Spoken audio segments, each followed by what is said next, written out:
punto lo que será nuestra hoja de ruta de estas epistemologías tradicionales.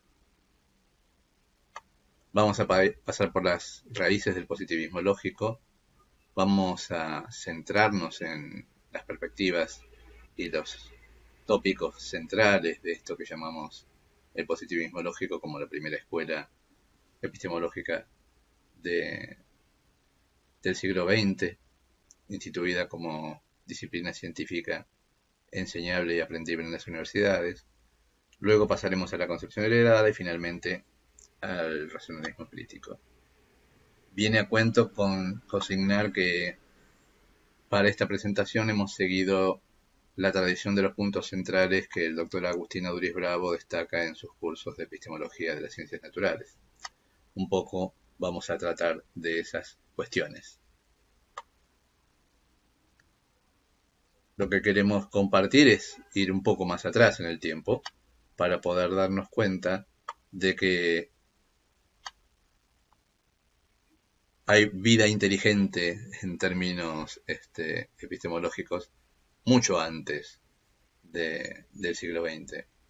Nos vamos a remontar a 2500 años atrás, a Aristóteles, y luego haremos un recorrido particular por estos tópicos que acá se mencionan particularmente. Como decimos entonces, y dijimos en alguna oportunidad, existió la reflexión metacientífica desde que existió la ciencia, o por lo menos la indagación sobre el mundo natural y social.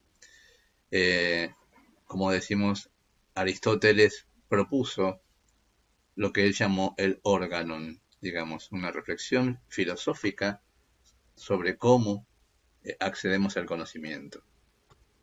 Particularmente, este es el libro que recupera estas cuestiones que Aristóteles plantea, pero concretamente, ¿de qué habla Aristóteles en estos sentidos, en estos desarrollos? Particularmente, organon hace referencia a Aristóteles como el instrumento para pensar, es decir, cuáles son las cualidades de la mente que nos llevan al buen pensar y al buen razonar. Pero evidentemente no era un filósofo como lo pensamos nosotros cuando pensamos a los filósofos griegos, nada más que reflexionando sobre el mundo sin ninguna acción. No, al contrario, tenía bien en cuenta que todo lo que observamos acerca del mundo tiene bastante importancia a la hora de pensar. Y cómo estructuramos ese pensar, básicamente acá tenemos un primer inicio de lo que luego va a constituir un método. Aristóteles no propuso ningún método en realidad, sino estas operaciones de pensamiento que llevan al buen pensar, ¿sí? Uno podría intuir de alguna manera que a partir de los hechos adquiridos por la observación, por medio de la observación, ¿sí? A partir de una suerte de inducción o razonamiento inductivo, podrían generarse hipótesis y a partir de esas hipótesis derivar deductivamente consecuencias observacionales, es decir, predicciones sobre lo que debería pasar si esas hipótesis son correctas. Es decir, esa primera parada que hacemos en Aristóteles luego va a tener una nueva concreción distinta, ya más metodológica, en el Novum Organum de Francis Bacon, ¿sí?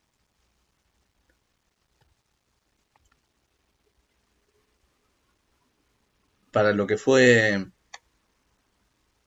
Francis Bacon, que publica este tratado en 1620, concebía a la ciencia como la técnica capaz de dar al ser humano el dominio sobre la naturaleza.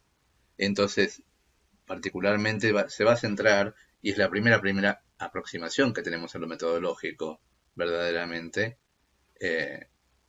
trata sobre la lógica del procedimiento técnico-científico, digamos, es decir, de alguna manera lo que empieza a pensar acá es de qué manera se desarrollan las formas de acceder al pensamiento científico y hace mucho hincapié en la cuestión de la experimentación, ¿verdad? Es decir, dentro de ese procedimiento técnico-científico, ¿sí?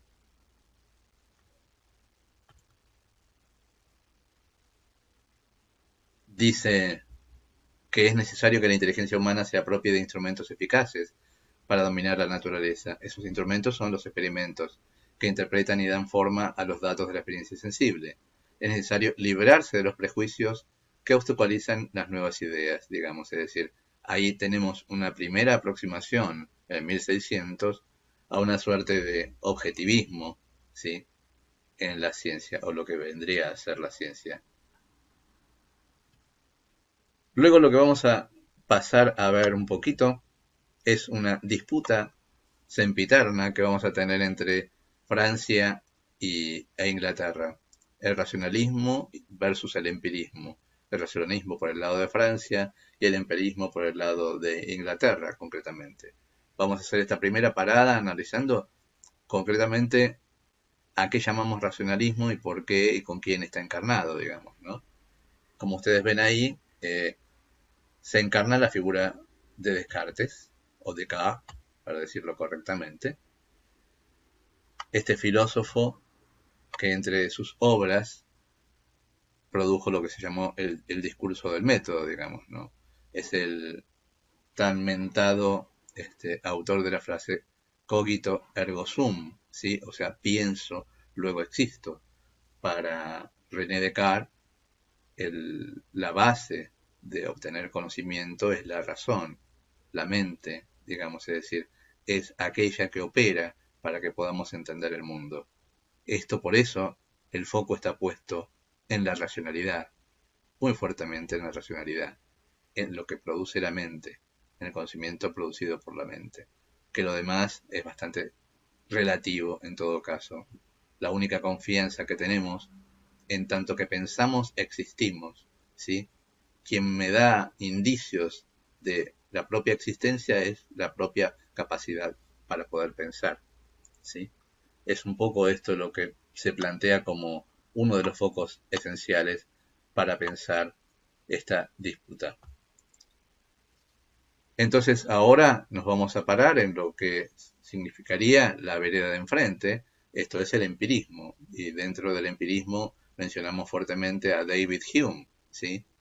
Que David Hume va a ser un personaje que se va a centrar justamente en que la obtención del conocimiento viene dado por la posibilidad de tener el acceso a través de la experiencia sensible, ¿sí? Entonces, como dice en la cita, en un sentido amplio se llama empirista a toda teoría filosófica que considera los sentidos como fundamentales para la adquisición de conocimiento. Fíjense entonces esta dicotomía, por un lado la razón, por el otro lado la empiria. Esto no es tan ingenuo, ¿sí? Es decir, obviamente que Descartes pensaba en términos de que la razón era lo más importante, pero obviamente tenía en cuenta lo empírico. Y del lado de David Hume, obviamente que también consideraba que la razón tiene una cuota importante para dar cuenta de los fenómenos del mundo, ¿verdad? En la siguiente filmina lo que queremos mostrar es que, de alguna manera, la contraposición entre las dos posturas, es decir, como decimos ahí, el empirismo dice que el conocimiento, el origen del conocimiento es la experiencia, mientras que para el racionalismo es la razón. Según el racionalismo, a partir de las ideas innatas, el conocimiento avanza, de forma necesaria y a priori. Por ejemplo, en Descartes, Dios es una idea innata que funciona como garantía del criterio de evidencia, como fundamento de todo nuestro conocimiento, la mente, ¿verdad? Mientras tanto, para el empirismo, la mente es como una tabla rasa, y por lo tanto toda idea que se pueda encontrar en ella procede de la experiencia, es decir, del conocimiento empírico, ¿sí? Entonces, por eso realiza una crítica muy fuerte a la metafísica, o sea, aquello que es devaneo mental, que no tiene correlato con ningún hecho del mundo. Un poco es esta postura que queremos señalar para punto de partida esencial para entender esta disputa que se va a mantener luego a lo largo de los años. El racionalismo, en cambio, buscaba un método que unificara el saber y había tomado como modelo la ciencia moderna únicamente su aspecto matemático, mientras que el empirismo, inspirándose en la física de Newton, tiene un carácter más crítico y habría recogido el otro aspecto, la importancia de la experiencia, como veníamos diciendo. ¿Sí? En este recorrido que venimos haciendo acerca de estas raíces del positivismo lógico, nos toca hablar de por qué se llama positivismo y hablar de dónde o quién creó este término. Y otra vez aparece acá de alguna manera, la disputa entre Francia e Inglaterra. En este caso, coincidiendo en la mayoría de los aspectos. En algún punto,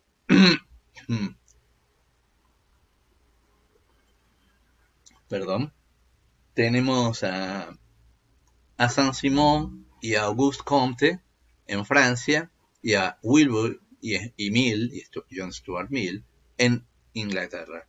Nos vamos a centrar concretamente en las posturas de Augusto Comte porque es el que crea el nombre positivismo, digamos, el que le da el nombre esencial a esta corriente filosófica. Las ideas acerca del positivismo que plantea Comte lo ubican como tratando de rastrear la denominación o la etiqueta positivismo a una forma de pensar el mundo que lleva al orden y al progreso, ¿sí? Estamos hablando de la segunda etapa del siglo XIX, donde se produce la gran explosión de las nuevas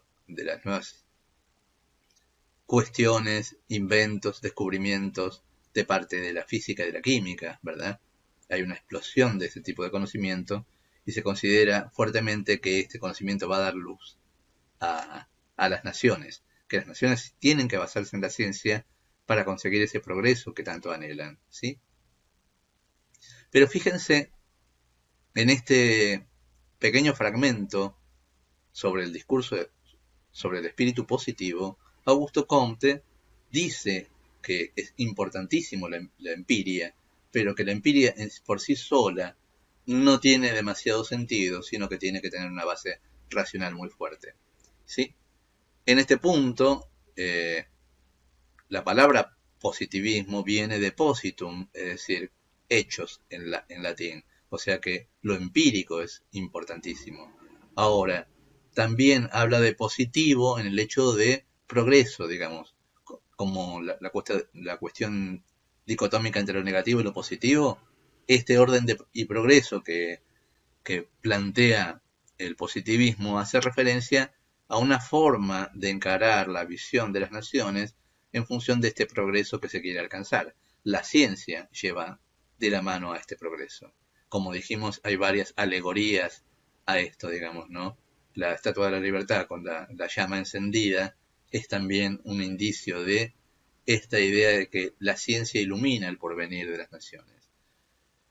Desde el lado francés, esta cuestión positivista quedó en alguna manera más declamativa, más de discurso, digamos. Mientras que en Inglaterra, la versión de Weevil y John Stuart Mill plantea algo más programático, es decir, un programa para las naciones en las cuales el enfoque sobre la ciencia y los modos de producir conocimiento científico derivan en un progreso de las naciones. ¿Sí? Fíjense estos dibujos tan interesantes que vamos a plantear acá, que hablamos de este imaginario del que hablamos respecto del positivismo. ¿Sí?